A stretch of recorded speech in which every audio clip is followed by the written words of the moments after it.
Yo, yo, yo. Welcome to Starbucs, powered by Chris Gates Fitness. I'm your host, Anthony DiNardo. With me, we have Jim Rosati. Jim, happy Monday. Happy Monday. Good morning. Good morning. We're a little late today. How's everything going for you today? I'm doing great. Other than I still don't have internet. So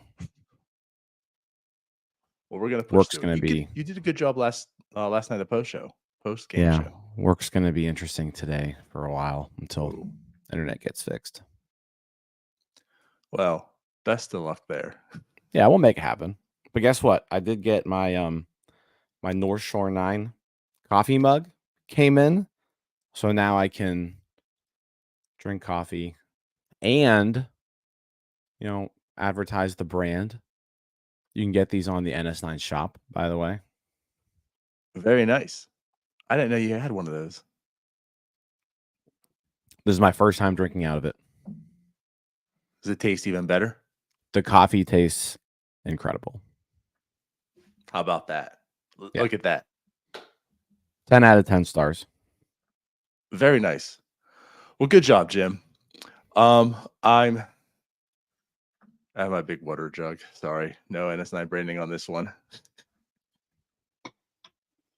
Some people just take this thing more seriously than others.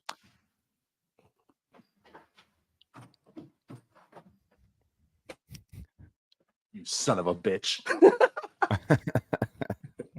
Is this better? There we go. There we Should I go. wear this for the show? There. Or your fanny pack. All right, there we go. So anyways, moving forward. Jim, BetOnline is the world's most trusted betting platform and your number one source for everything online sports betting.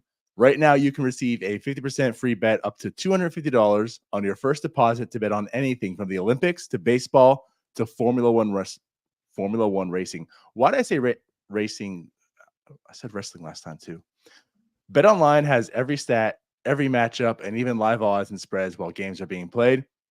When the game's over, head on over to our online casino and get in on a game of blackjack or poker, or unwind with one of our over 150 slot games. Head to the website today to get on the action. Use promo code BELIEVE, that is BLEAV, for your 50% free bet credit on your first deposit up to $250. BetOnline, the game starts here. Jim, the second half started this weekend in Pittsburgh. The Pirates celebrated Pittsburgh with Yinzerpalooza, and yourself was present for that. First off, let's start here. Tell us a little bit about Yinzerpalooza and how that was. Yeah, electric crowds. And I'll say this too, like there was Picklesburg was also going on at the same time. I had never been to Picklesburg before. I knew it was sort of a big thing, right? But I'll say this. Picklesburg, pretty legit. Just Picklesburg draws out massive crowds. Downtown was just packed on Friday. Got down there like early afternoon. People everywhere. People all dressed in green. They've got their shirts on. Says like, I'm here for the pickles. Tickle my pickle. Like there's all kinds of stuff going on, right? Pickle bobbing contests, DiNardo. I don't know how you would fare in that. Pickle juice drinking contests. Then there's just like straight up pickle eating contests. These people were wild about their pickles, right? So that was going on. Yeah. Real quick. Pickle juice fan? I mean, I wouldn't just drink pickle juice straight. No. I love pickle juice. I feel like I should enter that contest. Like you just drink pickle juice?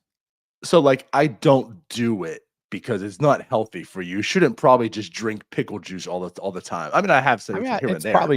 It's probably not unhealthy for you. It's like loaded with sodium, right? But of course, that's why it's good for like cramping and whatnot. But I mean, I'll order a pickback just to drink the pickle juice. I'm like, oh, okay, I'll have a shot. But more importantly, I'm having pickle juice. All right, so I'm not that big of a I will eat pickles as like a healthy snack, right? But I'm not gonna I'm not obsessed with pickles like some of these kids were. like some of these people were. But yeah, so Picklesburg was going on.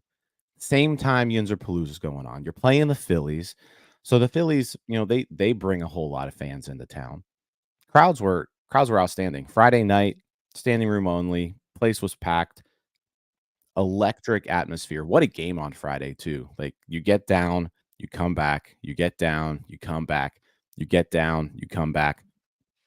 It was a hell of a game. One of the better games I've watched. And then yeah, same thing Saturday. Saturday, even more people at Picklesburg, right? Because I had to go back for day 2 of Picklesburg. More people at Picklesburg. More people at the game was packed again. And then that game, Pirates pretty much Luis Ortiz on Saturday. Oh man, he looked good. And then the offense was finally able to scratch and claw some runs, couple home runs, McCutchen, Cruz. Yeah, it was a big weekend for the top 3, like Kutch, Reynolds, Cruz had great weekends. Not including Sunday, but yeah, it was a really good time at the ballpark. I'm happy I went up there, saw a couple wins, and yeah, now the Pirates are a game over 500. Going into the weekend, I was like, let's just take one of these. Take one of these and then at least win 2 against the Cardinals. Like that's what you had to do at least. And they won 2. So now if you win 2 against the Cardinals, you go 4-2 on this homestand. You're cooking. You're cooking a little bit. I think we're a half game out of the wild card as we speak right now. That is correct. That is correct. They're in it. This is a big series. It certainly was. You're coming off the All-Star break. And of course, immediately everyone, I mean, especially Ryan. I mean, I'll talk, and I'll out him in our NS9 chat here. Ryan was very adamant of what are the Pirates doing? Of course, look at this rotation they're lining up. This is terrible. Why don't you have a Mitch Keller? Where's Paul Skeens at? Right? How can they? This ain't a serious team. How can you do this out of the second half? Come out here and not even have your stars. And they take 2 or 3 of the best team in baseball. Like this. I was actually a little more perfect. So I was listening to the post-game show on the way home from Friday's game, and I'm like yelling at Ryan the whole time because he just spends the first 8 minutes of the post-game show complaining about the pitching staff. I'm like, Ryan, we just won what was probably the most fun game of the year. Let's talk about the game. Ryan's got to get his rant in, and he's mad about Martin Perez starting. He's like, dude, we just won 8-7. Who cares? Who cares who started? Right. And that's what I'm saying. Like, that's why it worked out so perfectly for them. You can't expect to sweep, but you can take 2 from 3 from the Phillies, no matter who's starting. That's a win coming out of the All-Star break. So they did it with that set in the rotation, right? Perez, Luis Ortiz, and then Marco Gonzalez. And it sets them up to have Mitch Keller and Paul Skeens start this huge Cardinal series. Which again, I was okay. I felt indifferent about, how they set it up. It kind of makes sense of what they're doing. I don't know if it's going to work. I don't know if it's a perfect idea, but I can understand it. And it worked out perfect. They take 2 or 3 from the Philadelphia Phillies. And now they go against the in-division rival in the Cardinals. And you're the one kind of said it. It's like a 9-team division at this point in time, right? This lineup of teams that are fighting for the wild card. That's your new division. You got to beat these teams, and the Cardinals actually are in the division, and they are up there in the standings, and this is going to potentially catapult you into a wild card spot. Now, doesn't mean too much in July, but with a trade deadline looming and stuff, that puts you in a very good spot, very good situation, and you feel very confident right now. At home, Mitch Keller, Paul Skeens, you can take 2 from 3 from the Cardinals. Yeah, they really set themselves up nicely with that week leading into the break. And now this series coming out of the break. I mean, that's let's see, they were 5-1 on that road trip before the All-Star break. So they're 7-2 in their last 9, 8-2 in their last 10. I said they needed to reel off some wins to kind of get to the top half of those teams competing for the wild card, because the bottom half of those teams, they're selling now. Like the Nationals have come out and said they're selling. The Reds have said they're going to come out and let go of some expiring contracts. So, like, not going on that run these last 10 games, that's a change. That's a season affecting stretch of baseball right there. And now they're about to go through another really, really important stretch. Me and Doug talked about it on the post game, last night, but like this team going forward, like I said, talking about that 9-team division, a lot of games against those teams. 2 series coming up against Arizona, 2 series coming up against San Diego. Both of those teams are ahead of you right now.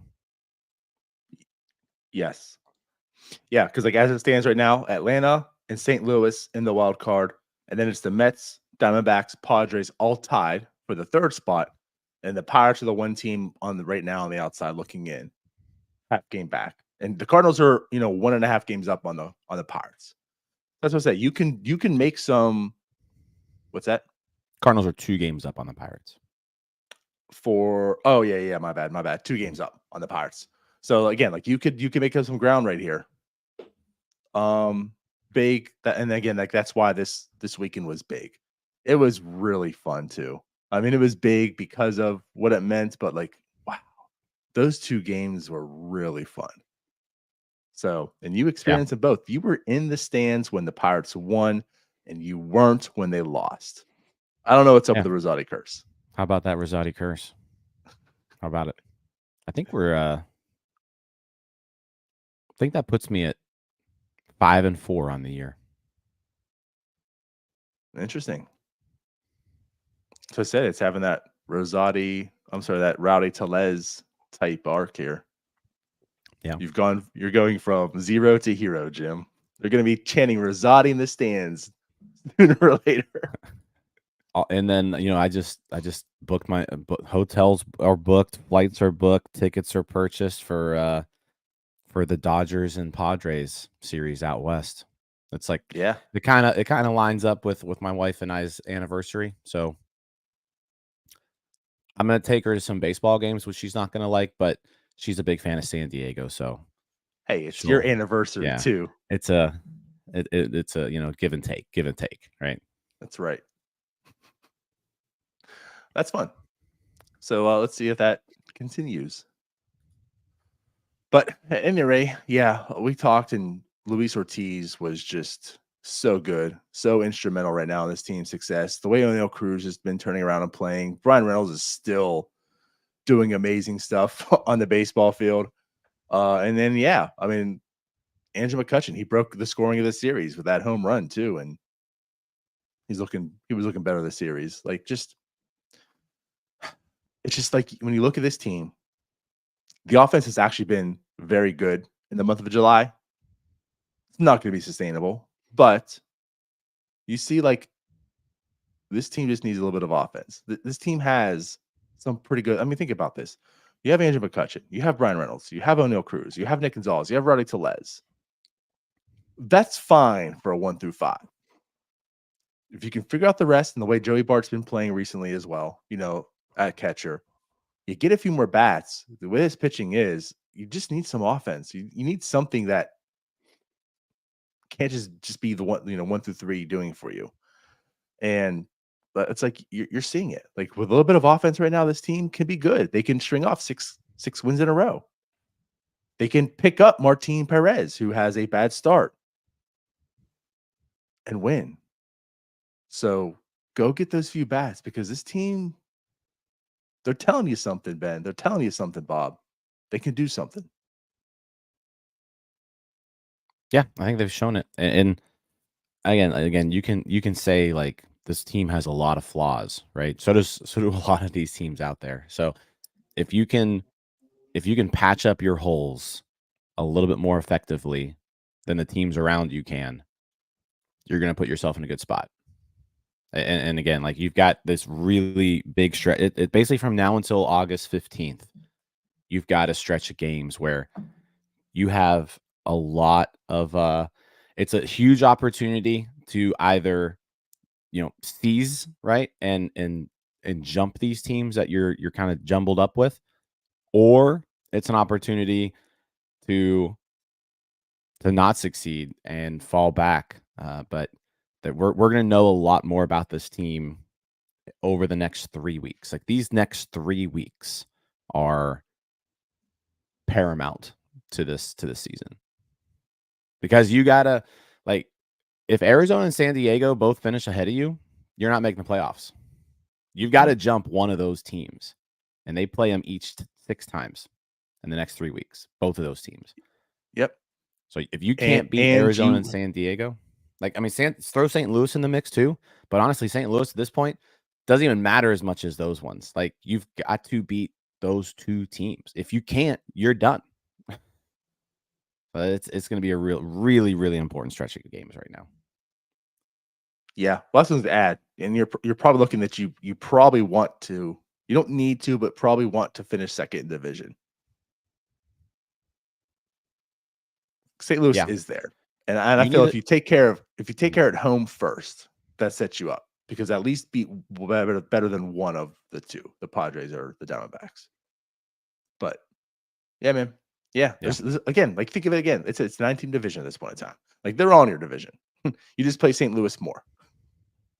Yeah, actually, going forward, I think we probably playing about the same. Okay, maybe then. Yeah. I mean, you got 12 games against the Padres and the Diamondbacks, so right. Cool. Anyway, it's exciting stuff. You showed off Pittsburgh. You showed off in the All-Star game. The most watched market was Pittsburgh, and then they come out of the break and have 3 straight sellouts. Great environments, good baseball being played, mostly. We won't talk too much about Sunday. Yeah, it really was good. Like if you were able to make your way to the ballpark this weekend, you had a pretty good time, especially Friday, Saturday. Like they were really great games, a lot of fun. Like I said, lots of Phillies fans in attendance too, but I mean, it was obvious. It was definitely more Pirates fans than Phillies fans. But yeah, it was a great atmosphere. Cool. All right. Well, anything else that you want to discuss or talk about before we get into Murphy? No, I think that's all I got. I do have let's see. No, that should be good. I do have a little bit of announcement here again. Chris Gates Fitness has a brand new coaching service that's designed specifically for sports fans just like you. It's the online fitness training camp. It officially launched today. Training camp is a low-cost monthly fitness membership program designed specifically for sports fans. And at this time of year, it's the perfect program to help you stay consistent and reach your health and fitness goals amidst tailgating, baseball season, and more. If you're ready to elevate your health and fitness goals and do it with a group of like-minded people looking to support and encourage each other, you have to check this out. I've been in the group kind of the past 2 weeks, just looking around. Lots of people already in there. Some listeners of the show are in there as well. So I'm excited to do training camp with some of you already. And if you're not in there, definitely join. There's customized monthly workout programs that'll help you build muscle, burn fat, and feel more athletic. And access to live Q&As with Chris, exclusive community support, and more will help you help hold you accountable and work you towards your goals. Training camp members also compete in fitness challenges each month, as well as sports challenges like weekly football pick'em in the fall, where Chris gives out free prizes like home gym equipment, supplements, free one-on-one coaching calls, and more. And if you join this week and use the code Starbucs, STARBUCS, you'll get 80% off your first month. That's just $10. So don't miss out. Visit chrisgatesfitness.com/training camp. Click the link in the description if you need more info and start your journey today. There you have it. Yep. Big stuff. Chris Gates Fitness. Great. And I'll say this too. I just want to keep it reiterating also. He puts out some really good videos like on Twitter and such. And of course, you follow his TikTok. Just some really good information just for free also. So check him out. If you're not following him as well, make sure you do so. Chris_Gates. 100%. All right. Cool. Let's bring on Anthony Murphy. What's up, Murph dog? What's going on, guys? A lot. Good morning. Yeah. Good morning. Lots going on. A fantastic morning. It's raining a bit here, but it's good morning other than that. All right. Yeah, hopefully it dries up there for you. We'll see. But yeah, I mean, so huge weekend at the major league level, right? Was it was it an all-star break for the minors too, or did they play throughout the week? I think they had a little bit of a break, the rookie league teams played throughout the week, but everyone was off till Friday, so it wasn't much going on this past week as far as like the full season teams. So. Yeah. Got it. So I know there were a few standout performances kind of over the weekend, but let's highlight some of your favorites. So like the obvious one would be like Thomas Harrington, another game, double-digit strikeouts.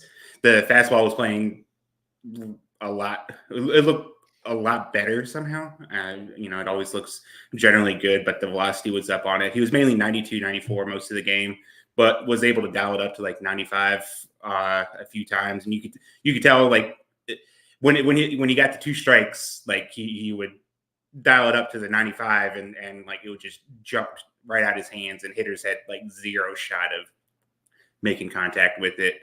It's not the hardest fastball that's in the system, obviously, but it moves with the best of them kind of thing. So he's able to have it play up in the zone, probably just as good as anyone else in the system. Obviously, like someone like Jared Jones gets the recognition and Paul schemes and stuff like that. But I mean, there's the thing. What is it? Alex Stump said that Harrington kind of taught Jared Jones his fastball grip, and fastball kind of took off from there. So you can see, you could see it. You watch Harrington pitch a couple times, you can see the carry on it, and the slider he was hitting for strikes too. It's just a really good performance. He's got things clicking right now in Double-A. Didn't take him long to get going there. Yeah, absolutely not. He has In me 6 innings, 3 hits, 1 run. He struck out 10. He didn't walk anybody. His last 2 outings, he's given up just 2 runs in 13 innings with 21 strikeouts and 2 walks.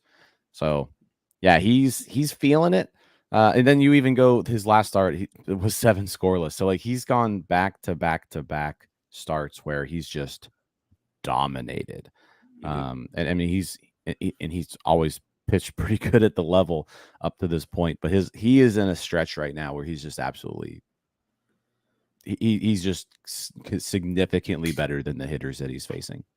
Yeah, and the biggest thing that stands, obviously the strikeouts are really good, but like the walk rate is just insanely low right now. It's like it's like last time I looked at it, was like 4% or something like that in Double-A on it. 3.2% walk rate. Yeah, that's insane in Double-A to be doing that.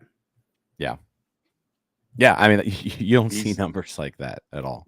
No, it was a very Ashcraft was putting up walk numbers and stuff like that too, and now like Harrington's just to be able to strike out double digits, is impressive in the minors, but to do that while showing the control and command that he's had, is super impressive too. So I was going to add, he has 6 games where he's given up 0 walks, and only 2 where he's given up more than 1, and they're each 2. Yeah, he's never had a start where he's had more than 2 walks. That was just twice. Yeah, it's incredible. I was gonna say, like he has me so excited because I mean a lot of talk is like Bubba Chandler. A lot of talk was like Solometo earlier on the season and such, obviously, but like he's just he looks nasty. When Indy for him. I said this last night on Twitter. You need to get him and Bubba Chandler up to Triple-A just because I want some of that pitch data that we'll get there. Yeah, I'm a big pitch data guy, so yeah, they're both very analytically friendly when it comes to that kind of stuff. So I very much look forward to seeing them in Indy just to get the numbers off of it. Well, that would be good too. I think Indy's lacking some some like interesting prospects right now. Like they don't really. I mean, you can say Henry Davis and Peguero, right? But yeah, Ashcraft going up there, and then if Harrington and Chandler can join him, then all of a sudden I think Mike Indianapolis Burrows is there. Yeah, I think Yeah, Mike Burrows yes. got Sure. his rehab got ended, so he'll be back in Indy this week. That's So good yeah, too. all of a So, sudden the rotation's pretty interesting there. yeah, because before there was If you like get those nothing guys there. up. Yeah. You're trying to like start Michael Plasmeyer like 5 times a week because he's like the only arm out there. So no longer the case. Nope. Not anymore. No, he's been impressive. His name getting thrown around in a lot of trade rumors and stuff right now too. Because if you are looking to land a more high profile player, you know, Harrington's going to be a name that gets tossed around, and certainly not somebody that you want to see leave your organization. But at the same time, if you want to acquire good players, sometimes you have to give up good players. And Harrington has established himself as a pretty good prospect at this point.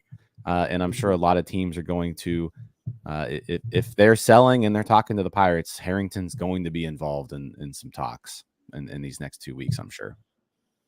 Definitely. Personal favorite of mine when it comes to prospects there. So it'd be kind of hard to see him leave. But yeah, if you're trying to get a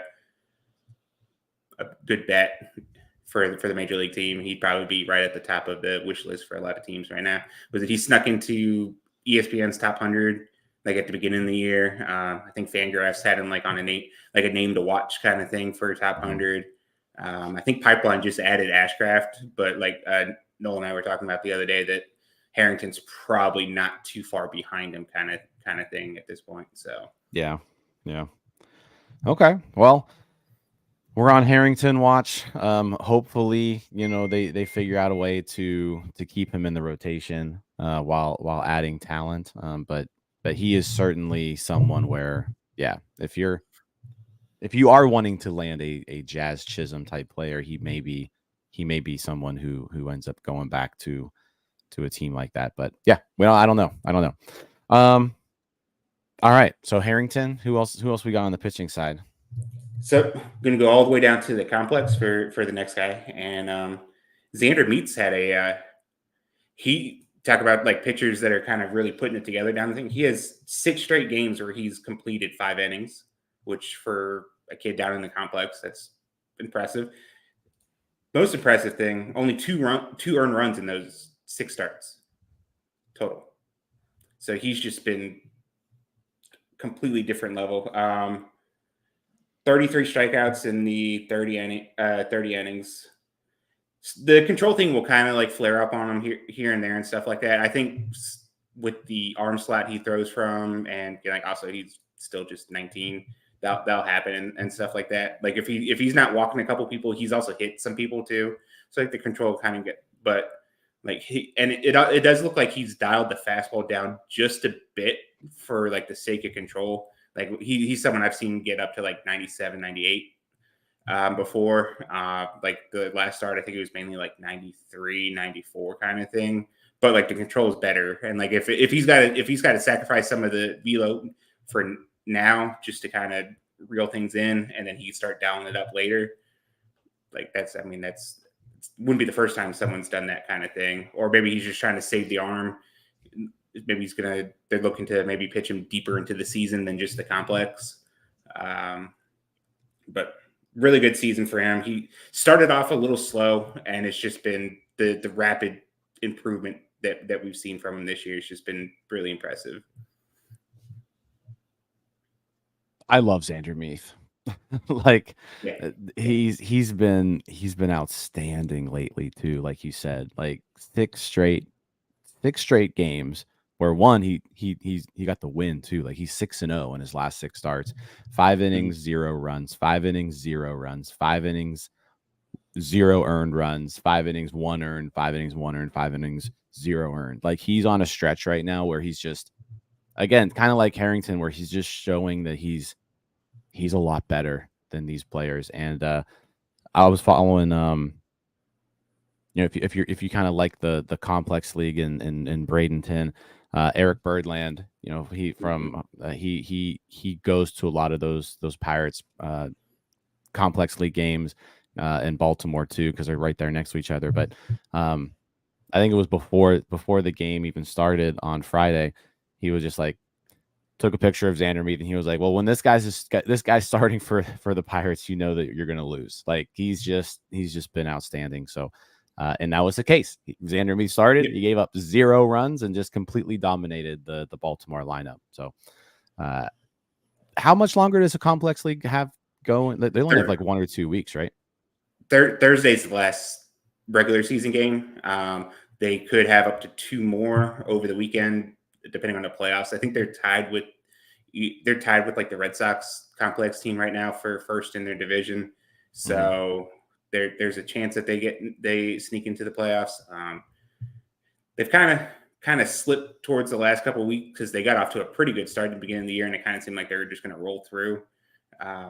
So yeah, but Thursday's the last guaranteed game. So they got 3 more games because they're off on Wednesdays. But yeah. Speaking to Eric, poor Eric with that, because he follows the O's and the Pirates and the Orioles play each other every Thursday, and those are the days that Meath's in playing. So Meath has only been pitching against the Orioles, so he's seen nothing but Xander Meath for the last couple months on there, and it just hasn't got well for them. I did, yeah. So out of his 11 starts, 1, 2, 3, 4, 5, 6 of them are against the Orioles. So. Yeah, no, he's been really good. Do you think they go to do you think he's done at the end of the complex league, or does he see some time with the Marauders? So I took a look at that on the site, and I kind of dug into the previous prep players that the Pirates have taken and kind of what their innings have been and how they've managed innings, and then kind of looked at other prep kids that have been taken high and stuff like that. Realistically, there is a chance that he goes in there. Most of them have, Michael Kennedy, he pitched a couple games in Bradenton to end the end of the year. Meath is around the amount of innings that most of the other prep kids have gone. He's exactly right now. He's thrown the same amount of innings that Anthony Solometto did his first year. I think they're identical right now, the amount of innings, and all of them have been around the high 40s when it comes to innings. But Jared Jones was a little bit different. He threw just under 70 back in 2021.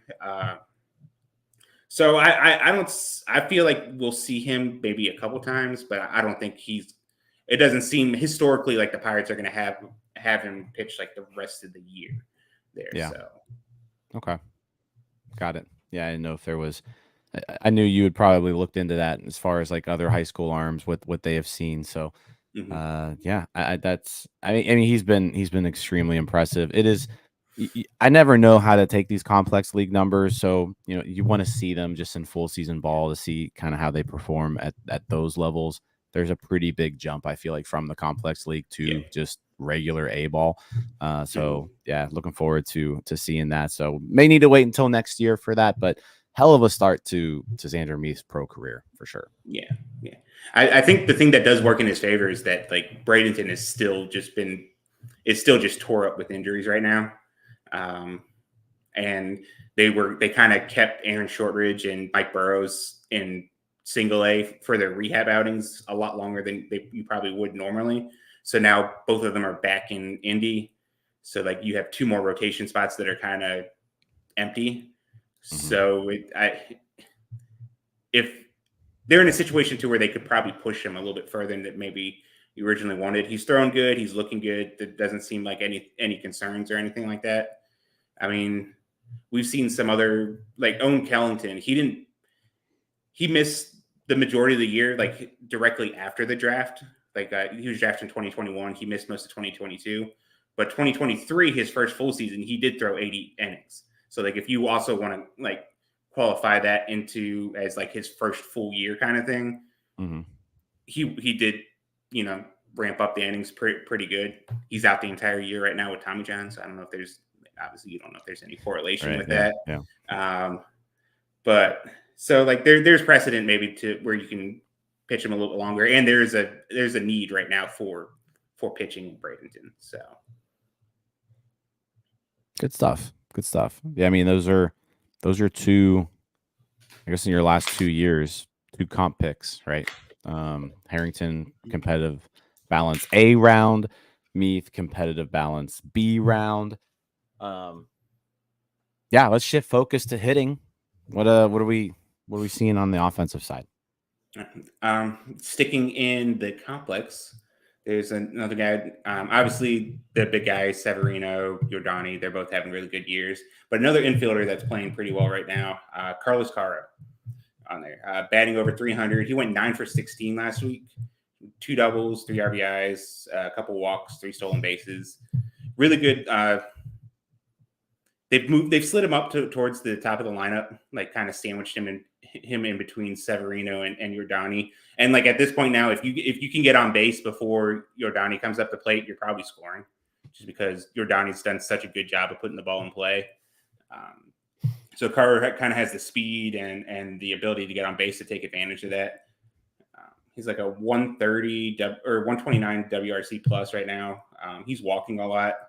Just kind of a guy like kind of under the radar, but like the more people that like you kind of talk to that has gone to a lot of games, talking to Berlin, talking to Wilbur and stuff like that. He's just a guy that always kind of just stands out to the people that sees him. What is it? Fangraphs, I think, spoke fairly high of him. I would say he's on Fangraphs top prospect list. They got him at 37. Yep. Yeah. So just an under the radar kind of guy. Probably like second base only. He's kind of the guy too that kind of has the speed too that maybe I kind of wouldn't mind like exploring in like center. Okay. Just to kind of see like maybe if the speed plays a little bit more. But they've kind of bounced him around the infield too. Just probably another guy too, like with the season ending, like you probably want to see in Bradenton just to kind of see how he does kind of thing. But he's been really impressive, kind of just quietly having a really solid season down there in the complex. Yeah, you say quietly. I've paid this guy no attention, so so that's kind of what we bring you on here for is guys like this, like Carlos Cairo. I mean, the dude. You look at his numbers too, and like age appropriate for the level, really good walk rate. You love seeing a strikeout rate that low at that age and that level, because I feel like that's not really typical for Pirates hitting prospects. He's only striking out 15.9% of the time. Hitting over 300, OBP at 400, slugging at 431. Like, without ever seeing him before, like the numbers stand out as in like this is someone who could be interesting. Yeah, he's just been a very solid player. Like I got my first look at him whenever I went down to Bradenton, and like you said, I didn't know much. I didn't know much about a lot of the guys coming up from the Dominican this year, and he's a guy who just immediately stood out and like, okay, well, who's this guy here? And then like just ever since I've been back, like Wilbur's had a lot of good things to say about him. Eric's had a lot of good things to say about him. Obviously, Fangraphs had a pretty nice write up on him. So. Yeah, just a quiet guy to keep an eye on. Okay, yeah. So back-to-back guys in the complex league. Let's bring us home. Who's number 4? I mean, we could go another guy in the complex league too. On there, Luke Scherr. He was a rare undrafted prep kid. You don't see many. You go undrafted as a prep kid, you're probably just going to college. But he signed with the Pirates. Had a commitment to Cal Poly. They signed him. Catcher looked pretty good behind the plate. Had a pretty good week last week. 4 for 12, 2 doubles, a couple RBIs, a couple runs. Just another solid season for like a younger kid. He's looked good behind the plate. Not as good as like Richard Ramirez, who has probably like a 70 grade arm kind of thing. But Scherr's kind of bounced around. He's played catcher, played first, made his first start in right field this week. Which would be interesting to kind of watch going forward. Another low strikeout, high walk rate at just 19. Hasn't shown too much power yet. He's like walked into a couple. So far, like I've seen him with a couple like exit velocities over 100, not many and stuff like that. But he's just kind of been for like a prep kid that you'd probably be okay with not seeing too much from so far. solid season, another solid season, and like a under the radar thing. Like I said, Severino and Yordani, they take a lot of the headlines down Right. there, or like Meath and Matoma. There's not a lot of big name guys down there. So a lot of these other guys have kind of been able to go under the radar and have pretty solid years. And sure, it's just kind of been, especially of late, it feels like he's just kind of been picking it up. Yeah, I mean, that's a completely under the radar guy. I don't even know how you spell that dude's name. Share, you say? Sure. SCH. SCH ERRER. ERRER. Okay, there we go. I'm like, who even is this dude? Right. Yeah, I mean, yeah, solid season. I mean, high school catchers always kind of scare me. I think that's probably the biggest variable position that exists. Is a high school catcher, because you just have no idea what way they're going to go. But those guys are outside of shortstops. Those guys are, especially the high school ranks. They're probably like the next most flexible as far as like positional. Like you could probably bounce. Like you've seen some like move out to like the infield and stuff like that. John Lopez, he was like a 16th round pick last year. He's played some second base too this year. He was a catcher in high school, but and Scherer's played first in the outfield now. So starting to get him out there and move him around a bit, which is good. Been able to keep him in the lineup then. Yeah, he's played 3 different positions this season. So moving around a little bit. Lots of first base, lots of catcher. Yeah. Good stuff.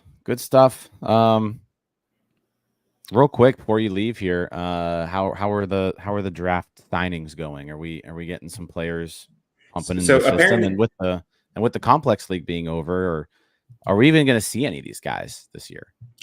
I think you'll see some. I think you'll see a lot of more because like with the college season ending earlier now, or like with the draft later or something like that, some of the draft eligible players have actually been able to play in like the Cape Cod League. So they're actually like stretched out and like warmed up. So we'll see some of those. Bradenton will probably definitely take a couple of them that are ready to go. So I think Josh Hartle, he pitched in the Cape League. So maybe there's an off chance that we see him at this point. The Pirates have not signed anyone as of that I know, which is interesting because the Cardinals have signed everyone that they're going to already. I think it came out like their 16th round pick isn't going to sign, and he's going to college or something like that. Other than that, everyone else they have signed. And the Braves have made quite a few signings and stuff like that. I think there's been a couple teams who have signed in between like 5 to 10 like undrafted guys already too. And the Pirates have nothing. The Pirates have nobody yet as of now. So maybe we'll see some of them. I think more hitters probably, just because those are kind of easier to integrate into things. Obviously, that'll be interesting because the complex have a lot of hitters too that you kind of want to get up into Bradenton. So we may not see a lot of them into games, but like they'll have like scrimmages and stuff like that with like other teams and with themselves down in the complex and stuff like that too. So you think we'll see Connor Griffin on the Marauders? I mean, Tamar played for the Marauders a little bit after getting drafted. So I think there's a shot. I think everyone would like to see that. I'd like to see him get some playing time. I think with some of the questions initially about like the hit tool and stuff like that, probably would have to be more patient than we were with Tamar. And Tamar actually came in and he got rolling pretty quickly once he hit Bradenton. I think if Griffin were to play, we'd definitely see the flashes, but there may be a little bit more, patience initially with him, kind of thing. But, cool stuff. So, anything else, Donardo? No. Awesome stuff. Cool. We appreciate you as always, Murph. Appreciate you, Murphy. Awesome coverage of the draft from Bucs on Deck. If you're looking for more in-depth analysis on everything that went down last week, Bucs on Deck is the place to check out. Podcast coming out tomorrow, Bucs on Deck podcast. Make sure you check that out. That's a weekly show with Murphy and Nola. So yeah, if you're into the system and the prospects and the minor leagues, like I said, everything going on there, you all do a great job of really going in detail there, and we appreciate you taking some time out of your Monday to fill our listeners in. Of course, man. I appreciate you guys having me on. Yeah. All right. Same. Thanks a lot, man. All right, no problem. Have a good one. See ya. All right. Good stuff. As always. Yep. So, Jim, now we get to talk about that series we're talking about earlier. The St. Louis Cardinals coming into town. And again, a big series. We've discussed about the wild card standings, how important this can be for them. So Mitch Keller's taken day 1, Paul Skeens day 2, and then third game, it hasn't been announced yet. But I mean, that would be where Martin Perez I think they already said Perez is starting. I thought they said Oh, that. did they? Yeah. Okay. Well, then there you go. So then Perez is starting for game 3. What do we think about the series? I mean, you got to love the pitching matchups. The Cardinals, it looks like they're sending out Matthew Liberatore, in game 3. So it's not like they're sending out their best either. Wait, has he but gone back to the rotation, or is this going to be like an opener? I think it's just going to be like they need somebody type of deal. That's Fangraphs has Liberatore starting on Wednesday. So yeah, not sure what's going on there, but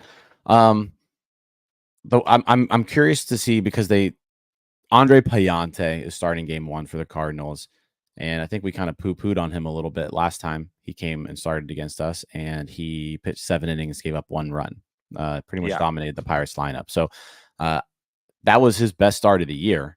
So I'm looking for the Pirates to come back and be like, okay, we saw you one time, you got us this time.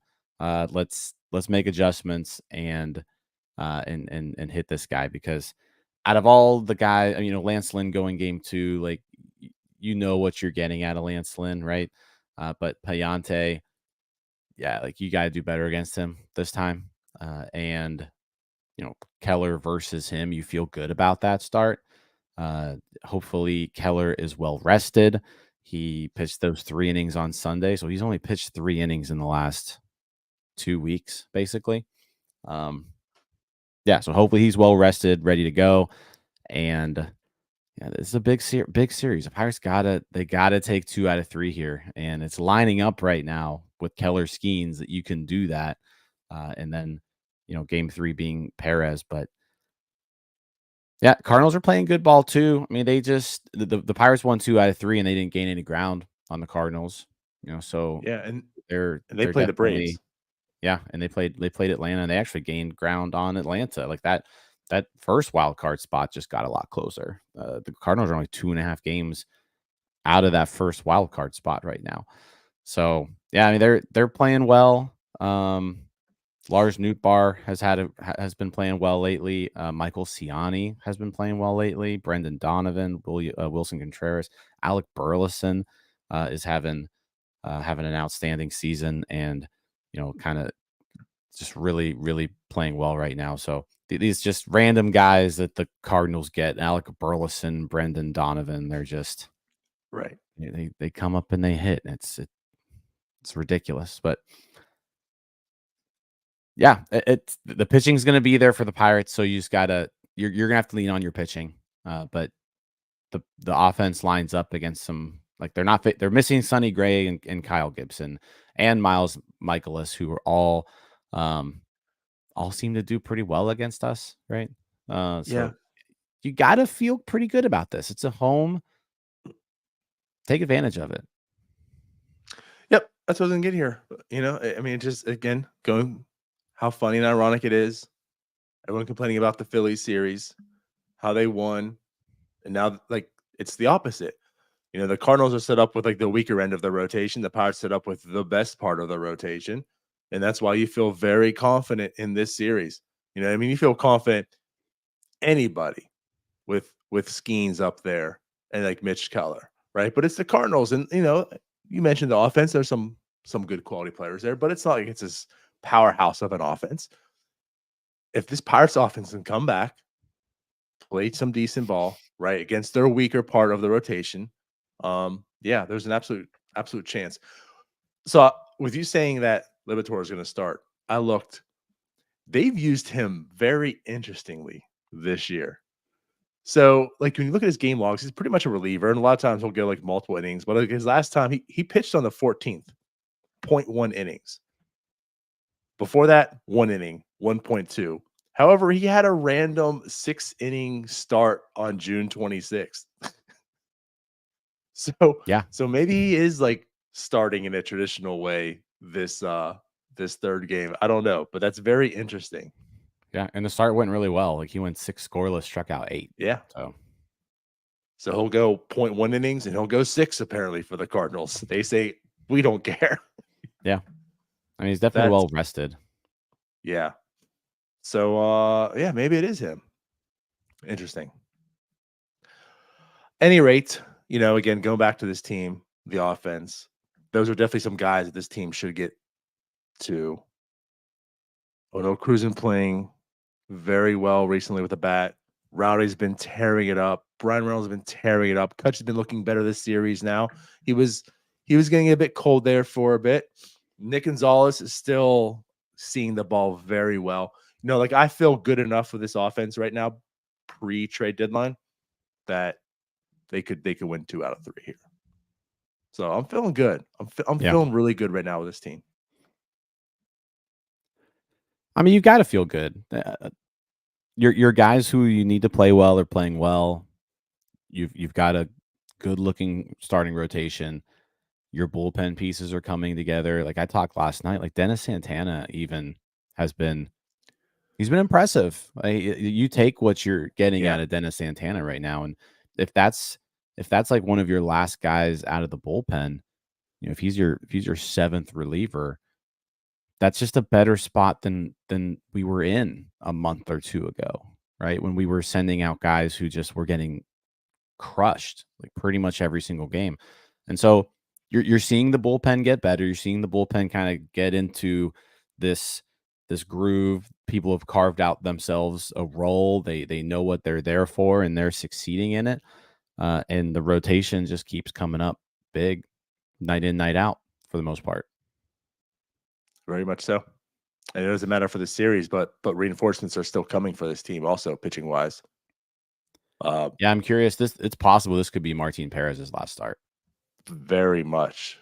Falter, I think, is probably going to make 1 rehab start, and then he's got to go back in. And if you're looking at the rotation right now, who's the odd man out? It's probably Perez. It's certainly not Luis Ortiz. There's no way you can pull him out. You cannot say you're going back to your old role. Yeah, I mean, maybe they roll with a 6-man rotation for a limited time too. That's always a possibility. But yeah, like right now, this could be Perez's last start. It probably won't be like that. Something's going to happen, and he's going to have to make a start. I mean, it's what he's there for. But he needs to get back on track because he's the weakest link. Like if you're looking at everybody in the rotation and you're saying, okay, who's the worst here? It's him. Like he's gotta step it up. And like OG says here, I think he gets traded. I'm kind of in that boat too.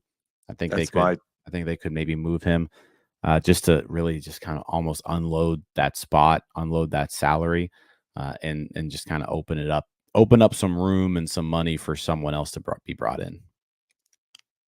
That's exactly where I'm leading. I think it's the last start more because he's traded. Yeah. Like but because that there's no spot for him anymore. Yeah. I mean, if they found someone to take Rich Hill last year, there's going to be someone out there who will take Martin Perez. You got to think. And you got an interesting prospect last year. Like I'm probably fine just dumping Martin Perez.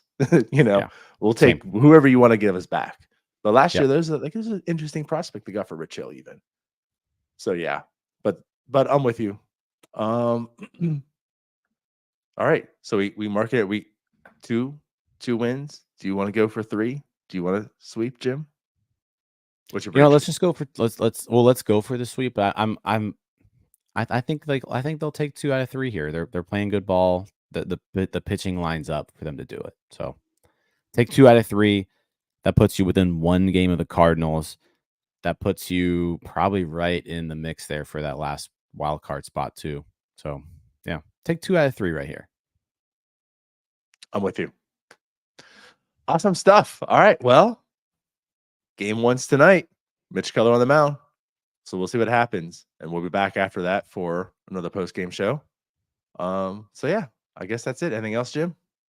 No. Appreciate everybody for jumping on this morning. Have a wonderful Monday following Yinzerpalooza. It's like the hangover Monday after Yinzerpalooza. So enjoy your day. Back at it tonight. We'll have a post-game show. Like the video, subscribe, all that good stuff if you haven't. But yeah, appreciate all you watching and listening. There you have it.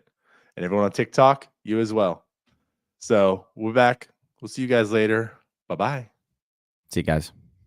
Hey, you all. Thank you for watching. I know we try to provide the most entertaining content that we can, and we'd love to spread it to as many people as possible. So I know it doesn't seem like a lot, but if you could take the 5 seconds to like this video and subscribe to the page, it helps out so much more than you know. Thank you, and let's go Bucs.